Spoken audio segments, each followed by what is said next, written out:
இன்னைக்கு கோலிவுட்டையும் சரி அரசியல் வட்டாரத்தையும் சரி செம்மையா கலக்குற மாதிரி ஒரு மாசான அதே சமயம் ரொம்பவே ஷாக்கிங்கான ஒரு எக்ஸ்க்ளூசிவ் அப்டேட் வந்திருக்கு.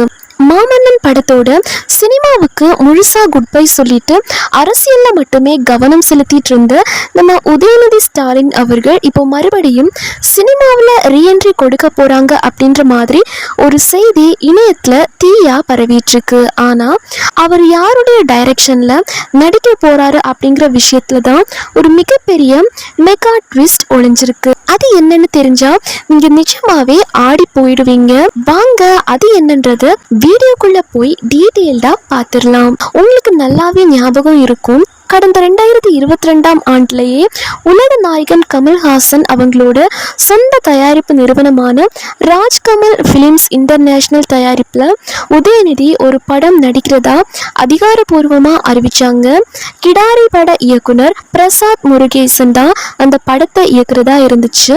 முதல் கட்ட பணிகள் எல்லாம் முடிஞ்ச நிலையில உதயநிதி அவர்கள் திடீர்னு விளையாட்டுத்துறை அமைச்சராக பொறுப்பேற்றுக்கிட்டதால இனிமே நான் நடிக்க மாட்டேன், மாமன்னன் தான் என் கடைசி படம் அப்படின்னு சொல்லி அந்த ப்ராஜெக்டுக்கு ஒரு ஃபுல் ஸ்டாப் வச்சாரு. ஆனா இப்போ சிச்சுவேஷன் அப்படியே தலைகீழா மாறிடுச்சு. சமீபத்தில் நடந்து முடிஞ்ச 2026 சட்டமன்ற தேர்தலில் திமுக தோல்வி அடைஞ்சதை தொடர்ந்து இப்போ உதயநிதி அவர்கள் எதிர்கட்சி தலைவரா இருக்காரு. இந்த ஒரு கேப்ல அவர் மறுபடியும் கலைத்துறையில கவனம் செலுத்த போறாரா? அப்படி நடிச்சா அந்த பழைய ராஜ்கமல் படத்துல தான் நடிப்பாரா, இல்ல முற்றிலும் வேறொரு புதிய கதையில களம் இறங்குவாரா அப்படின்னு பல கோணங்கள்ல கேள்விகள் எழுந்துச்சு. ஆனா யாருமே எதிர்பார்க்காத வகையில இப்போ ஒரு தரமான சம்பவம் நடந்திருக்கு. அது என்னன்னா, சமீபத்துல உதயநிதி ஸ்டாலின் அவர்கள் நம்ம ஜேசன் சஞ்சய் அவங்கள நேர்ல சந்திச்சு பேசியிருக்காராம். அது மட்டும் இல்லாம முன்னாடியே ஜேசன் சஞ்சய் அவர்கள் உதயநிதிக்காக ஒரு பிரத்யேகமான கதையை சொல்லி ஓகே பண்ணி வச்சிருக்காரு அப்படின்னு சொல்லப்படுது. உங்களுக்கே தெரியும், ஜேசன் சஞ்சய் இப்போ தமிழ் சினிமாவில் சிக்மா அப்படின்ற தன்னுடைய முதல் படத்தை ரொம்பவே பிரம்மாண்டமா எடுத்திருக்காரு. அந்த படத்தை முடிச்ச கையோட தன்னுடைய 2வது படமா உதயநிதியை வச்சு இயக்க போறாராம். கூடிய விரைவிலேயே இந்த படத்துக்கான அதிகாரப்பூர்வ அறிவிப்பு சூப்பர்பா வெளியாகும் அப்படின்னு எதிர்பார்க்கப்படுது.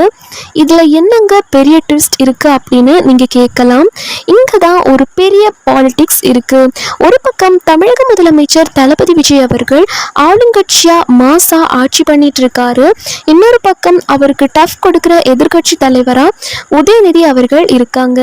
இப்படிப்பட்ட ஒரு அரசியல் சூழ்நிலையில சிஎம் விஜயோட மகன் ஜேசன் சஞ்சய் நேரடியா எதிர்கட்சி தலைவரான உதயநிதி கூட கை கோத்திருக்கிறது இப்போ கோலிவுட் வட்டாரத்துல மட்டும் இல்லாம அரசியல் களத்திலையும் ஒரு மிகப்பெரிய சலசலப்பை ஏற்படுத்தியிருக்கு. அப்பாவுக்கு ஆப்போசிட்டா பையன் களம் இறங்குறாரா அப்படின்னு பல பேர் பலவிதமா பேச ஆரம்பிச்சுட்டாங்க. அரசியல் வேற சினிமா வேறேன்னு நிரூபிக்கிற வகையில உருவாக போற இந்த மெகா கூட்டணி பத்தி நீங்க என்ன நினைக்கிறீங்க? ஜேசன் சஞ்சய் உதயநிதி ஸ்டாலின் காம்போ எப்படி இருக்கும்? மறக்காம உங்க கருத்துக்களை இந்த வீடியோவோட கமெண்ட் செக்ஷன்ல சொல்லுங்க.